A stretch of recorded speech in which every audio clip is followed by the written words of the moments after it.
Hello and welcome to the Daily Royal. My name is Shelby and I have been a royal watcher for the past 10 years. In this podcast, I talk about the daily events of 7 of the European monarchies. So I talk about Belgium, the UK, Denmark, the Netherlands, Norway, Spain, and Sweden.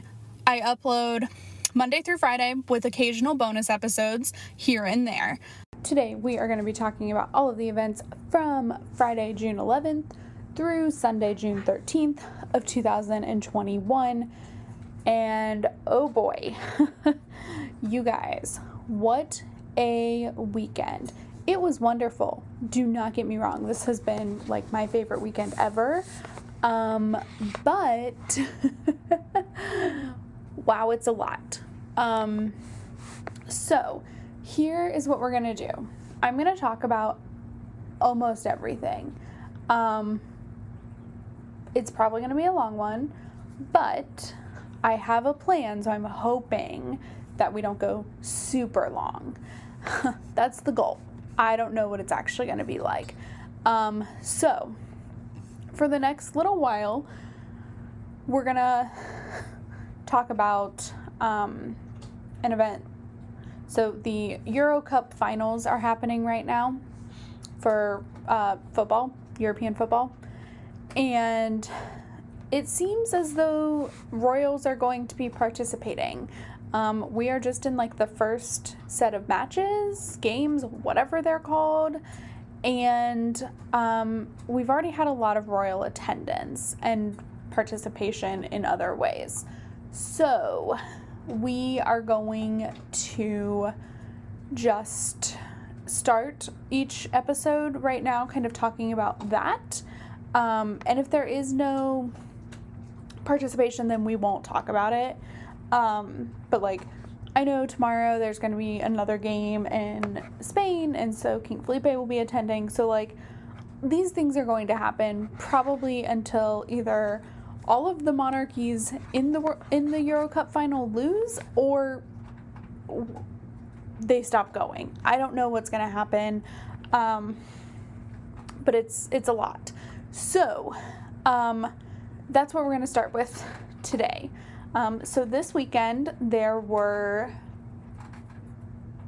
4 games, from our monarchies. So the first one was Denmark and Finland, and they met in Copenhagen.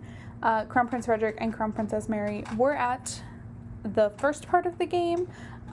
So for those who don't know, and honestly, I don't know how you don't know because it was making news kind of everywhere, there was a member of the Danish national team who had a medical crisis in the middle of that game, like literally in the middle of that game.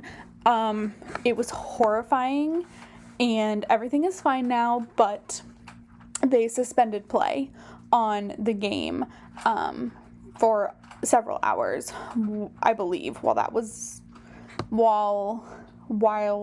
being dealt with, which is totally fine. And it made for a really like nothing else mattered that game. Just this player, and his recovery and in all honesty, like his survival was the most important thing, and then just everyone coming together to continue playing that game. Finland and Denmark alike were both shell-shocked, of course, because it was really scary. And so Finland did win that game, and the reason I'm saying this is I'm not sure if Frederick and Mary stayed through that part or what happened. But they did release a statement later on that said all that's important is that this player is doing well. And then they talked about the strong support of the whole game. And then also chiming in on that incident was the Duke of Cambridge, who sent his well wishes to the player as well. So again, I'm not going to go into that. This is not a European football podcast, although it's seeming to be lately. But it was it's all over the place. So you can definitely check it out. I will say the player's name is Christian Eriksen. And so he is doing better, thank goodness. So anyway, that was the first game. The next game was Belgium and Russia. Belgium won. No anything from King Philippe that day, but he will be going to Belgium's next game in Denmark. And then today, this morning, the Duke of Cambridge sent out a tweet wishing the players of the English national team the best of luck in their game against Croatia. And according to the internet search I did not watch this one, but according to the internet search, England won that one. And then this evening was the Netherlands versus Ukraine, and King Willem Alexander and Queen Maxima were there for that game. I watched this game. I think I came in with like maybe 20 minutes of gameplay. I missed the first 20 minutes.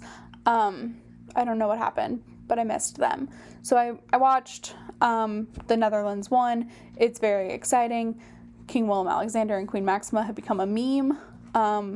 We'll see how long that plays out. If it does play out longer, I'll share the meme tomorrow. So that was the game play for the past day. And so now, tomorrow, there is Spain versus Sweden, and like I said, King Felipe is scheduled to be in attendance at that game in Seville. So that is what was going on with Euro 2020. Also, this was all supposed to happen last year, but pandemic, so it's now happening this year, of course. So anyway, that is what was going on with Euro finals, or Euro Cup. I don't know. It's my first season as a football watcher. I'm not even a fan yet, but it's coming. Just trust me. Okay, so with that, we are going to go ahead now and move on to the Belgian royal family.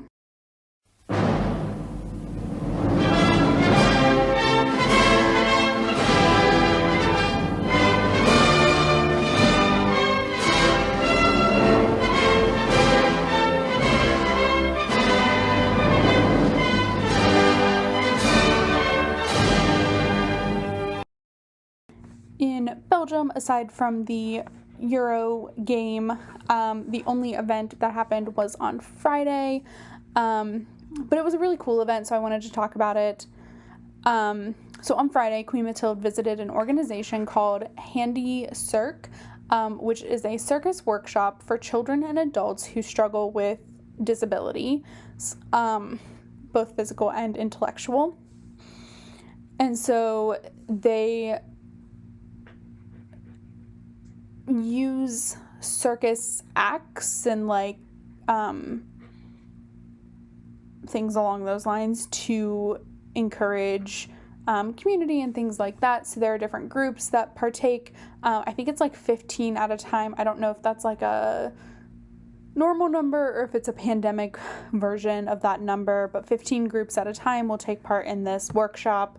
So during her visit, Queen Mathilde was able to take part in various activities with the students, as well as talk to the administrators and organizers for the workshop. So I don't know, I just thought it was a really cool kind of thing. This week, or last week, I guess now at this point, Queen Mathilde was just kind of amazing in the casual events. It was all very chill. I mean, my God, she was shooting a basketball at one point. It was just a really casual weekend, which I don't know how much, and week for her.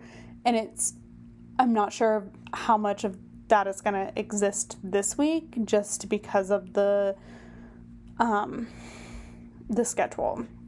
So, she has an event scheduled for tomorrow, but it's a pretty,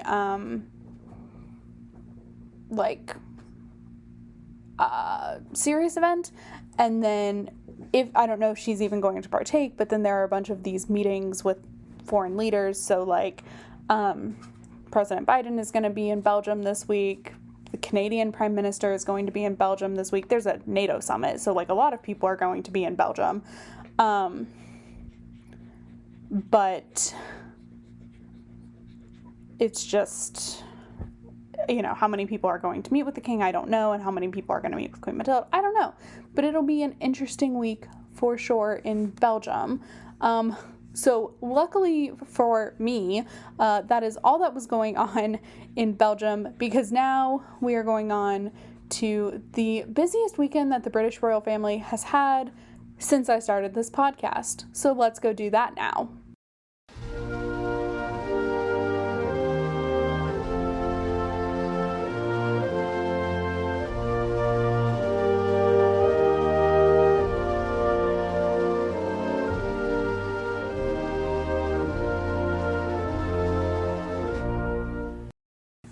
It was an incredibly busy weekend for the British royal family. Incredibly. So much so, the original plan was to break up this weekend into at least 2, if not an episode, every night of the weekend. However, I also have a life, outside of this podcast, and there were other things that needed to happen over the weekend, so this is why we're getting an extremely long episode. But because the G7, which is a summit of the global leaders, the top 7 economic but also democracies. So they're it's the US, the UK, Canada, Japan, not China, because China's not a democracy, Japan, France, Germany, Canada, and then the EU is also invited. So members from the EU, but they're not considered part of the 7, so there are technically always 9 of the, quote, G7, because the EU sends 2 representatives. So they were meeting for the annual G7 summit in the UK. They were in Cornwall, just having a grand old time. So it was not really shared that the royal family would be partaking in events other than the meeting between President Biden and Queen Elizabeth that happened today. It was not shared that they would be taking part in things until Thursday, until the day before. So it was not known that there would be all of these events on Friday until the day before. So, and it was a lot. It was wonderful though. Believe me, it was amazing. So we're just going to start. This is how I'm going to do this. I'm going to do this in order of event, not in order of precedence, even though that would make more sense. I want to do it in order of event because that's the easiest way to follow along. So in the morning, or midday, I guess, the Duchess of Cambridge took part in events focused on the importance of early childhood development, including education, where she visited a school and participated in a roundtable discussion about these ideas and actions and things that she has been working on with the early years. But she did all of this with the First Lady of the U.S., Dr. Jill Biden, who is an educator. That is her job. Even still, she actually is still a teacher. For those who don't know, she is a professor in a community college. I don't know if it's in Maryland or Virginia, but she still works and she still educates. It's like a part of her. It's also just kind of part of her her overall known, everyone knows Jill Biden works and has worked as her time as second lady during President Obama's administration and even now. So it was a place where their paths aligned. So that was a really cool event that I just loved.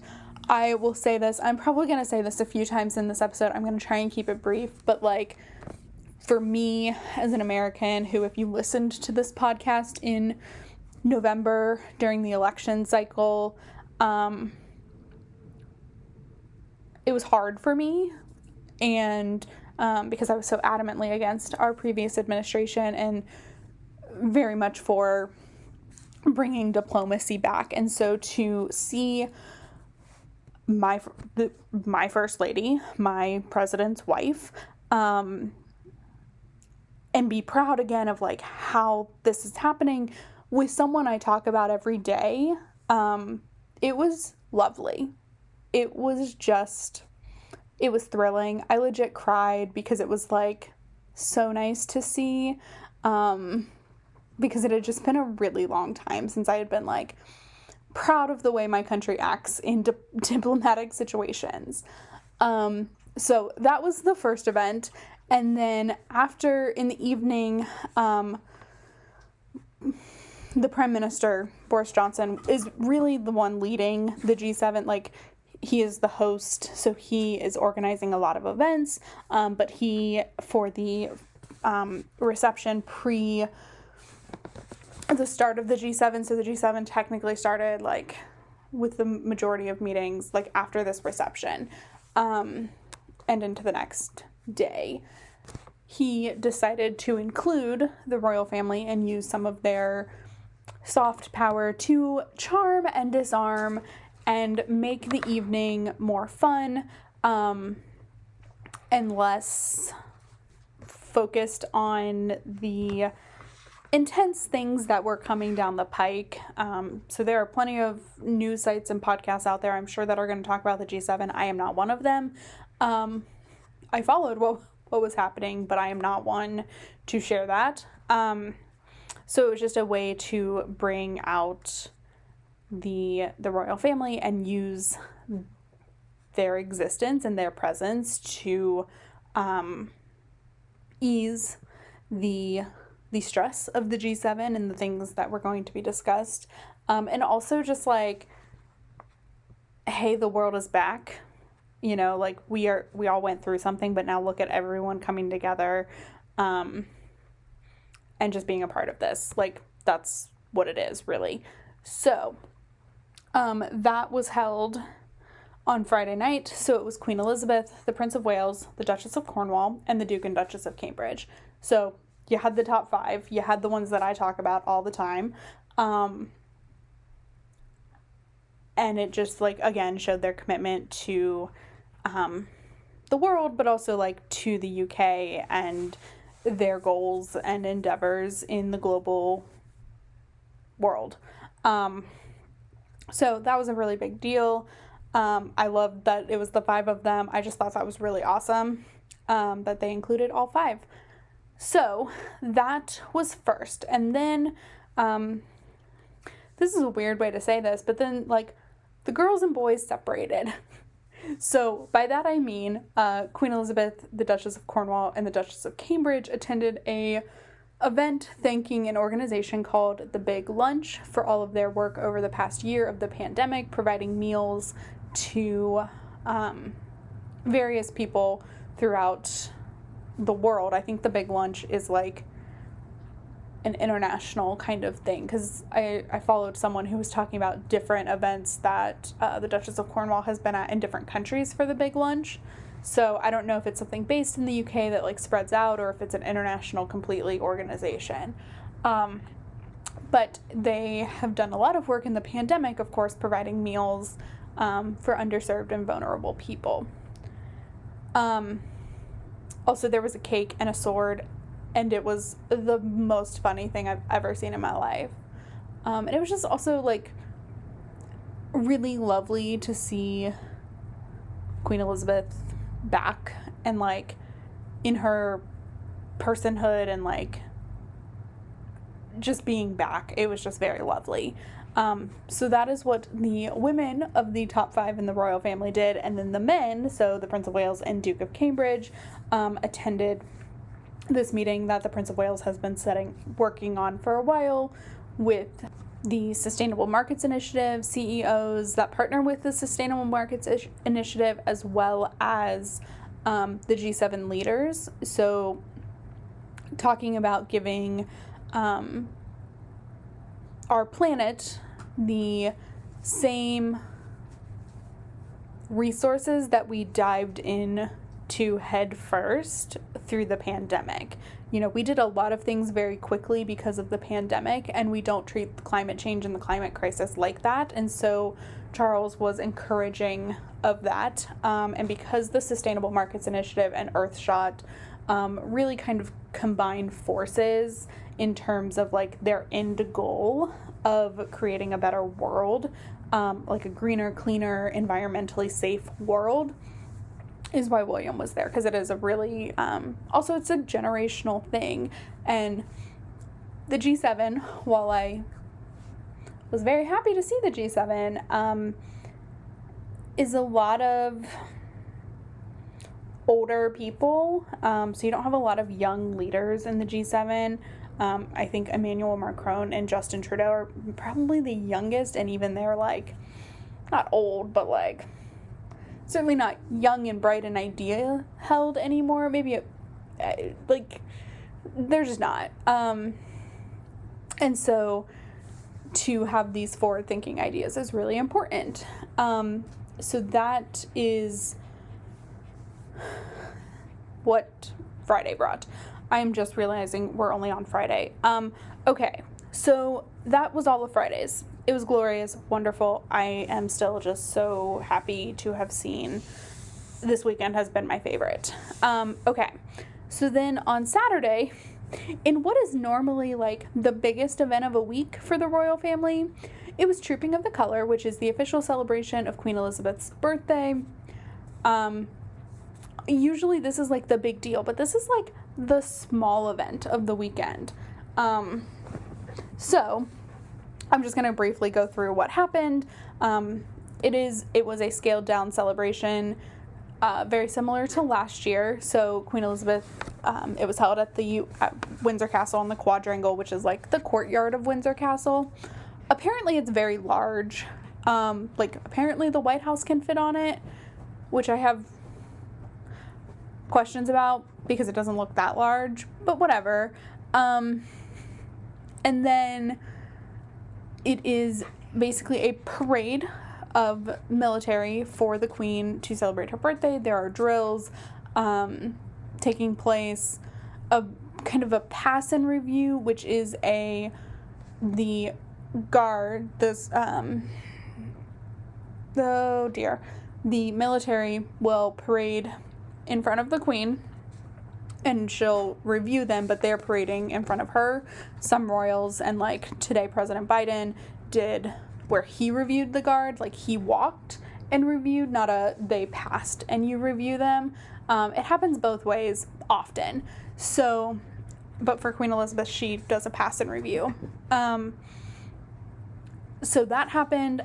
She wasn't alone this year. Last year she was, I believe, alone. I can't remember.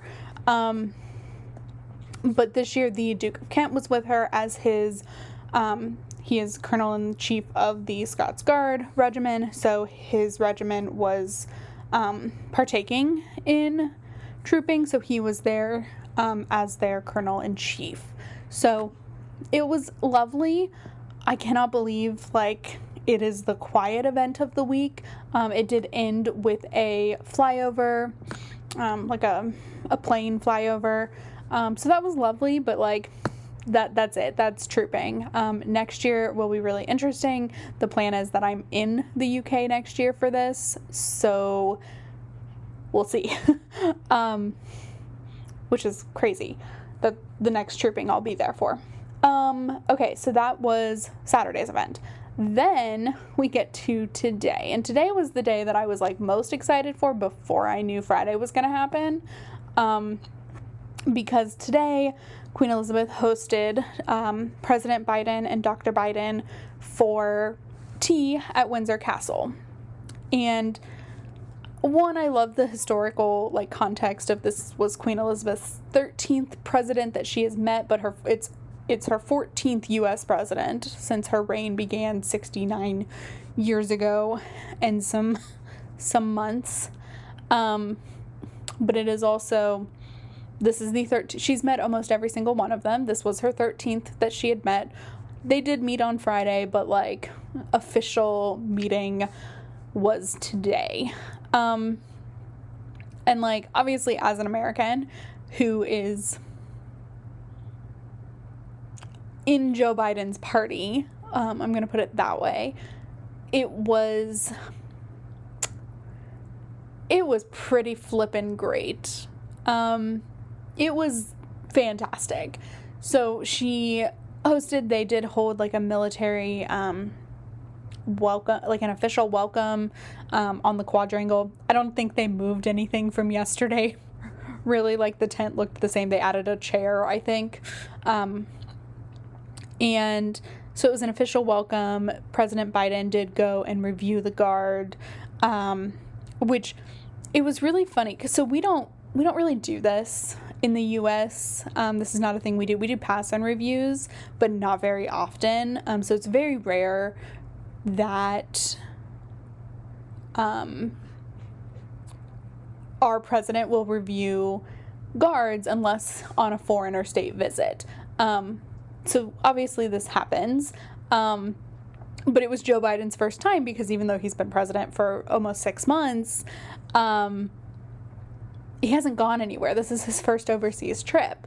And so it was, I don't think he knew what he was doing, which was hilarious to me.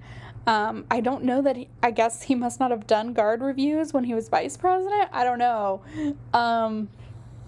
But like, it was funny.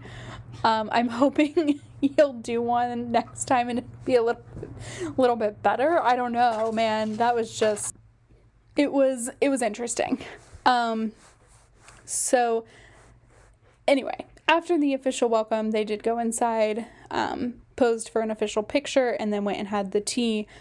And then Marine One, which is what we call the helicopter that the president is on, took off from Windsor. And Joe Biden, I think, is headed to Brussels now, I think is the next stop.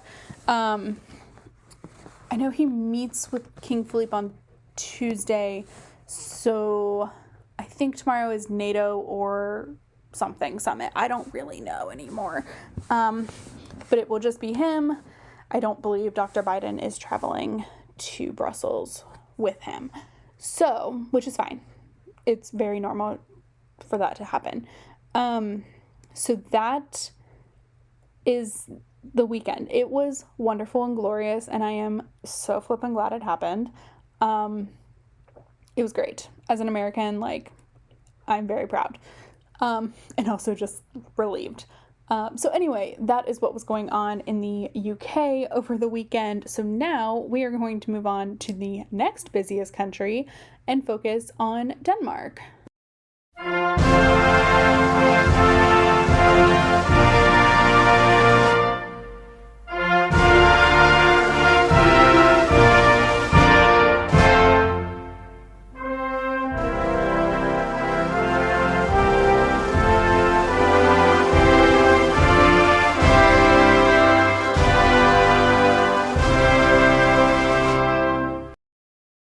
In Denmark, there were, again, quite a few things. So, yes, there's the Euro Cup finals happening. And I talked about, like, Frederick and Mary's attendance at them, but I didn't know, and I haven't thought this plan perfectly out, but there were also events on Friday and Saturday leading up to the official start for Denmark in the Euro Cup. But they both attended different, like, opening events. So on Friday, Crown Prince Frederick opened the fan zone called Football Village. So he was there for, like, the official opening of that fun experience. Took part in a soccer something. I don't know if it was, like, practice or a game, like a fun game kind of thing. Like, I don't know. It was really funny, though. It was really fun to watch. I enjoyed it. And so that was his event on Friday. And then on Saturday, ahead of the game, Crown Princess Mary attended a party, like a game party kind of thing, in a community. And so this is something that the Mary Foundation launched ahead of the Euros, to basically encourage inclusivity in the community and like bringing back community. As things are starting to open and being, more relaxed in terms of COVID restrictions and things like that. The Mary Foundation wanted to sponsor these like football parties where they'll send like gear and different kinds of activities for Danes to celebrate and cheer for their team, but also to do it within the community and not so much either completely separate or even like in a large mass gathering in Copenhagen. Like it's very community by community, which I think is awesome. And so she attended one of these parties, again, like played some soccer with some of the kids. I know I call it soccer when I just talk about the actual game. I know. I call it football 98% of the time, including in my real life people. I call it European football because because that's how I feel about it. But also, like, I have to specify that I mean European football, which means I mean soccer. You guys, it's really hard to be an American to talk about European things sometimes. And football is one of them. So anyway, those were the two events that happened kind of related to the Euro, but also the Euro finals, but also not like specifically game related. It was great. It was really fun. I am kind of loving this new normal that we're living in at the moment. Like I'm living for it. And then of course they attended the game. We've already talked about that. And so that brings us to today, which again is like a really big day. So today was the official 100th anniversary celebration of the reunification of the Southern Jutland back into Denmark. So I did a ton of research on this. I'm going to try and summarize it. Basically, pre-World War I, the Prussian Empire, which was kind of the Germans' empire, was taking land and accumulating land. It's how they became an empire.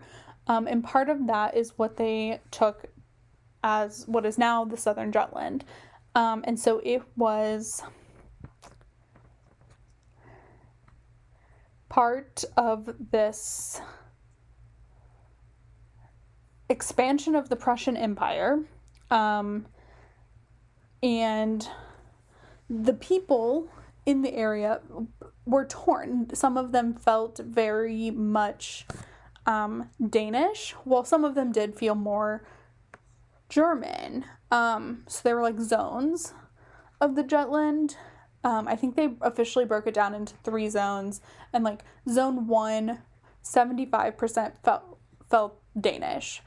Zone 2, 75% or less or something like that felt German. And so zone 3 they didn't even poll because they assumed that they would feel more German, because of like 1 was the closest to Denmark, then 2, then 3. And so after, I guess technically during the war, when it was evident that the Prussian Empire was going to lose, it was at that point kind of the conversation started happening about how to get this land and the people of the land back into Denmark. So negotiations occurred for about 2 years, and then in 1920, the Southern Jutland did officially become part of Denmark again. To celebrate this, I think it was King Christian the 10th, who was part of this. There's a famous photo of him on a white horse at this reunification event. And so last year, all of these celebrations were supposed to happen last year. Obviously, we lived in a pandemic, so they were pushed back a year. So technically we are now celebrating the 101st, but we're celebrating it like it was the 100th, in the same way, because 101st isn't that special, but 100 is. So that is why it's being celebrated now versus last year, obviously. So Queen Margrethe, Crown Prince Frederick, and Prince Christian all took part in events in relation to this. So they started with a carriage ride over, I think what like the quote unquote border is, like the split between southern Jutland and Denmark, 100 years ago, and now it's obviously all Denmark, but I think is what this border is. So they had like a really cool archway over it. So they took part in that. And then again, together, they partook in a Thanksgiving service, a church service, to mark the event. And then Frederick and Christian kind of went off and presumably went back to Copenhagen. They haven't been seen the rest of the day, so, and they weren't scheduled to be. So I'm not entirely sure what happened there. Like, I don't know why they didn't partake in some more. But then there were other events to mark the day, including a meeting and reception with the German president and first lady, I think is what she's called in Germany, and then a reception held for the German president and first lady, as well as the Danish prime minister and her partner, her male partner. I don't know if he's a spouse or husband or what, but her partner, and Queen Margrethe on the royal yacht. And then there was like a concert in the evening kind of event. So it was just a long day of different events celebrating this, recreating a lot of things. So Queen Margrethe really took the same path that I believe it's her grandfather. I think King Christian X is her grandfather, which makes the most sense. 'Cause then, yeah, okay. So I'm going with grandfather. So she recreated a lot of these things. Obviously she didn't ride in on a white horse, but she did come in a horse-drawn carriage. She kind of walked through some land, and took a recreation picture. She took a recreation picture outside of like a city hall or the church or something. And so she did a lot of that. And I think it was just a really fun, cool, different kind of event that I really enjoyed. So that is what the reunification was. I feel like we have been waiting for this event for a very long time. I know I started talking about it in February of 2020, so like a month into this podcast, into its entire life, and now it's finally happening when I'm about 18 months in. It's just been a very long time coming kind of event. So it's wonderful that it finally happened. I did really enjoy it. I'm still trying to catch up on different pieces of it. But it was really cool. And I'm really glad that the organizers and the royal household had the foresight to include Frederick and Christian, because they'll be able to share this story for generations to come, so that in another 100 years, or 99, I guess, their grandchildren and great-grandchildren will be able to talk about it. So I think that's really cool. And children, I guess, which is crazy. But it was really awesome that they had the foresight to make it the three of them. So that is what was going on in Denmark. So now we are going to go ahead and briefly move on to the Dutch royal family.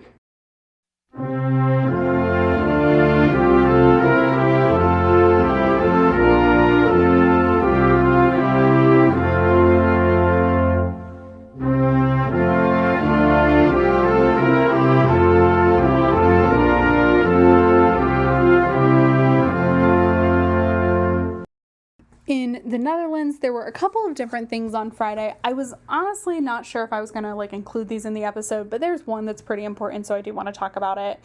So I'll just briefly share the other two.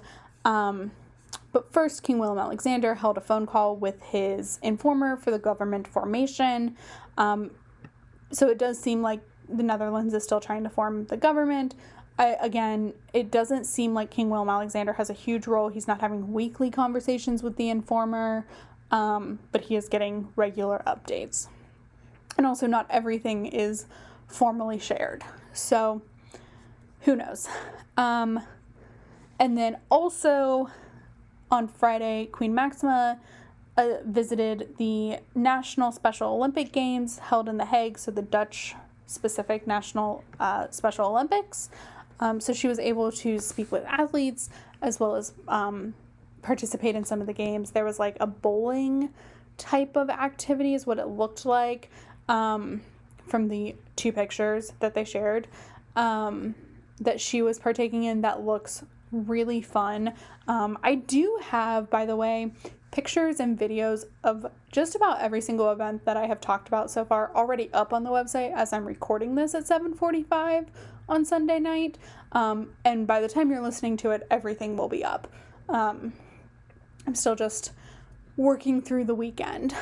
But a lot of everything is already up, and hopefully by the time you're listening, everything will be up on the website, thedailyroyal.com, and on Instagram.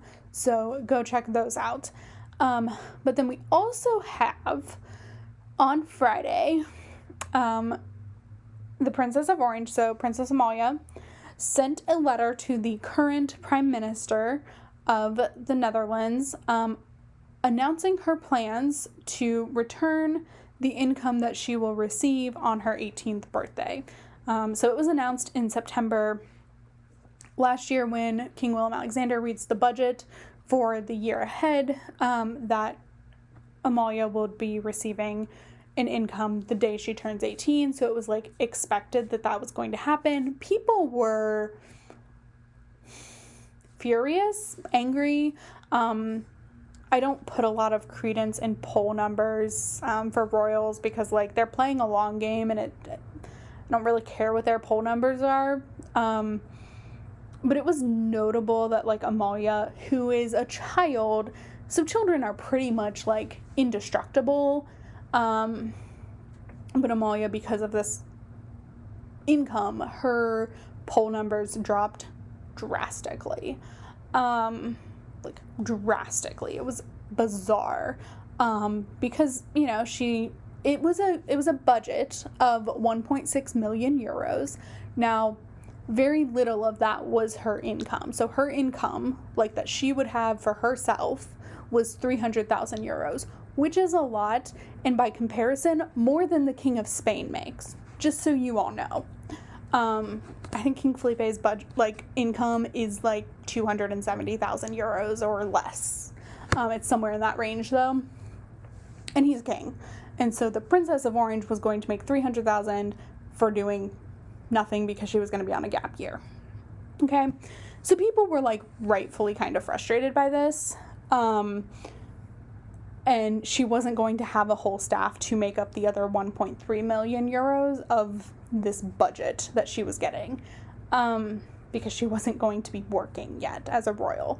So she wrote a letter. It was handwritten by her that she will still receive said income, but she will be returning the amount in its entirety to the government, because she does not feel good about taking it when she is giving so little back.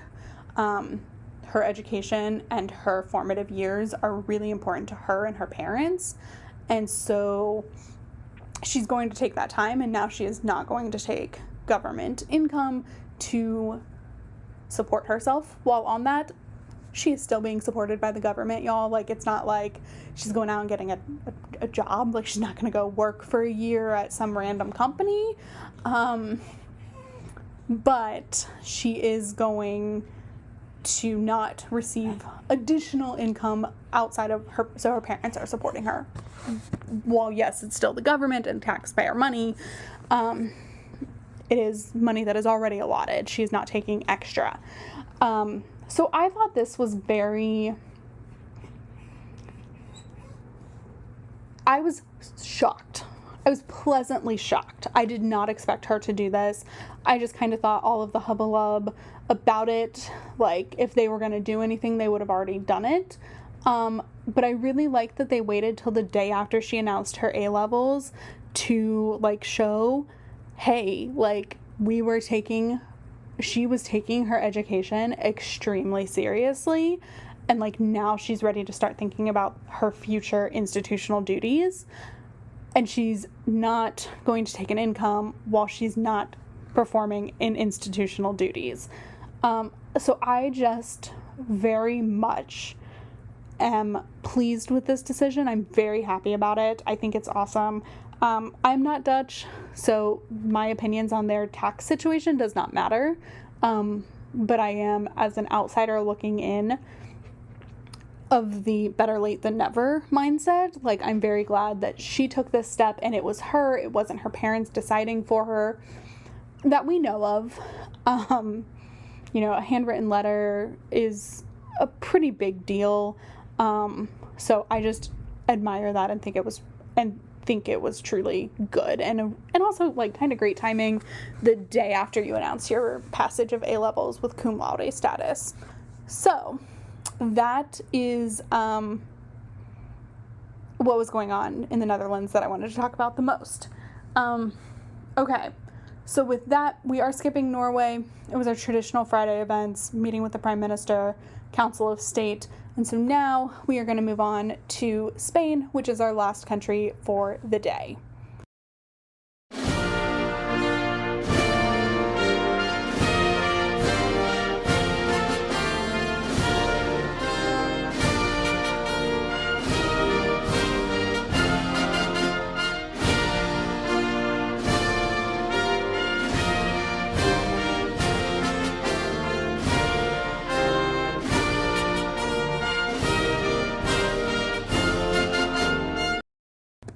In Spain, it's really interesting because it seems so casual now after, all of the events that we just talked about, but there were some really important things that happened in Spain this weekend too.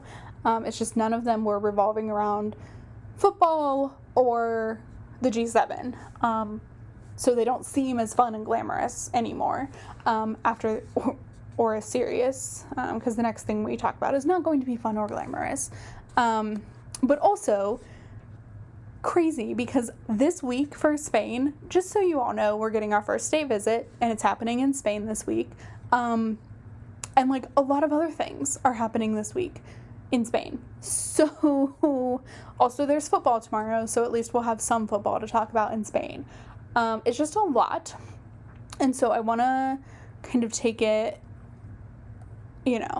as seriously as I have the other things. So on Friday, Queen Letizia was present for the closing session of the Santander, which is a bank in Spain that sponsors a lot of different other things. So they hosted this Women Now conference where it brought international voices of women together, as well as Spanish voices, to talk about gender equality and women's rights and all of this amazing stuff. And so Queen Letizia was always scheduled to attend. It had been on her schedule for the week. It was not indicated that she was going to speak. That was not a thing. I saw the agenda.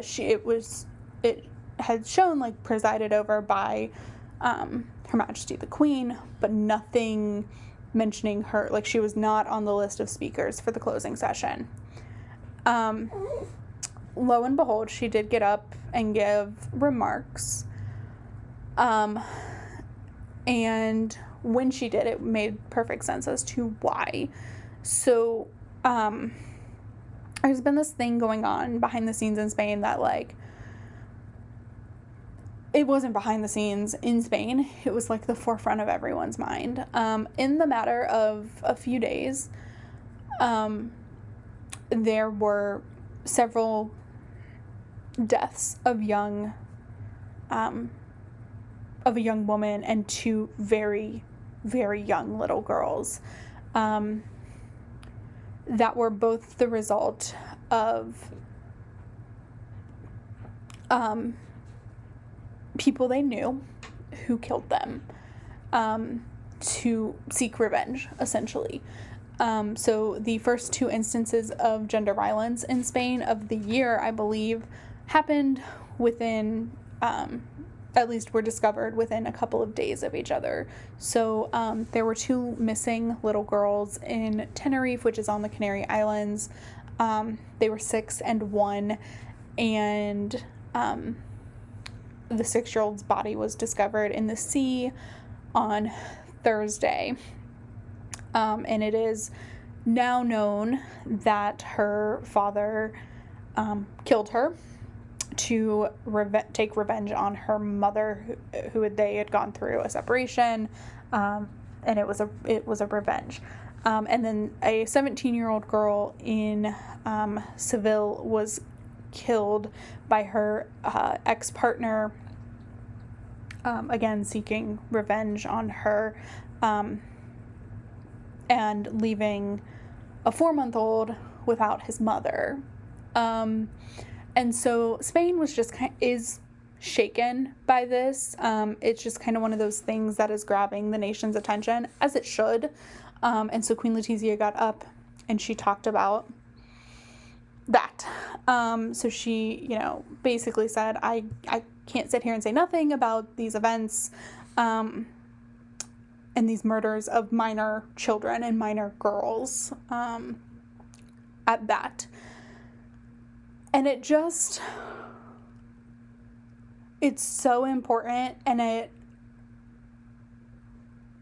it is getting, thank goodness, the rightful attention that it deserves, to really point to how intense the gender violence in Spain can be, and how much of a problem it is. And so I just think it's really important to draw attention to that from the podcast as well, because this isn't a problem just in Spain, but it's a problem everywhere. And so talk about it, seek out resources, all of that. And then she went on to talk about the importance of the event, in a brief little speech that she gives off the cuff, no prepared remarks. Again, I don't think she was prepared to say anything. I don't think that was on the agenda when she walked in that door. Maybe it was in her mind, but it was not written down anywhere for sure. So that was a big deal. And then also today, King Felipe was present for the arrival of the, it's a training ship for the Spanish Navy, and the ship is called the Juan Sebastian de Elcano, and it's named for the captain of the one of the Magellan fleets, that completed the first trip around the world. So Magellan was an explorer who discovered or found, or at least colonized on behalf of Spain, places like Argentina and Chile and the Philippines, and other places as well. And so this training vessel has gone on a trip around the world, marking those same locations and or visiting those same locations, but also as a training mission for sailors. And so he officially boarded the ship yesterday to take part in the literal final leg, the final day of sailing. And they arrived in port in Cadiz today, which is in Andalusia. So I'm kind of wondering, because he has 2 events in Andalusia tomorrow too, so I'm kind of wondering if they even went back to Madrid, or if Queen Letizia is just joining him, because they have a lot of things happening in Sevilla this week. So I don't really know, but so he, along with the rest of the crew, departed the ship. He greeted the people that were there to receive their family members. It was really cool. And again, something that is really important. The ship, I don't think it does this mission very often. This is the first time I've seen it in the past, however long I've been following the Spanish royals, which I would say is most of King Felipe's reign, which is almost 7 years old at this point. So in the past 7 years, I don't think I've seen it. And so it's just a very important thing. And it took, I think, this trip around the world took about 10 months to complete. I think the first one took like 5 years or something. No, it maybe didn't take that long, but it definitely took a long time. So again, just something really, really, really important to Spain's history, because love it or hate it, and I would say most people aren't big fans of, we're not big fans of colonization, but the arrival of European, there is no good way to spin colonization, except it's a part of Spain's history. And, I said this yesterday, like, our history is our history, and while we don't have to honor it, we do still, like, need to own it and remember it. And so, like, it was an accomplishment. Do I wish they wouldn't have killed a bunch of indigenous people in the process? Of course, because, like, let's not commit genocide. But the event without the colonization is still a huge accomplishment, for Magellan and his crew. So, you take the good with the bad. It's just kind of the way life is. It's not always perfect. So, that is a really big thing. And it's awesome. So that is, the whole day, the whole weekend. I know this one was super long. Believe me, I know. It was a busy weekend though, so I'm impressed that I got this in under an hour. So with that, I am going to end this episode. I will talk to you all tomorrow. Have a fantastic Monday. And I will talk to you all tomorrow. Have a great day.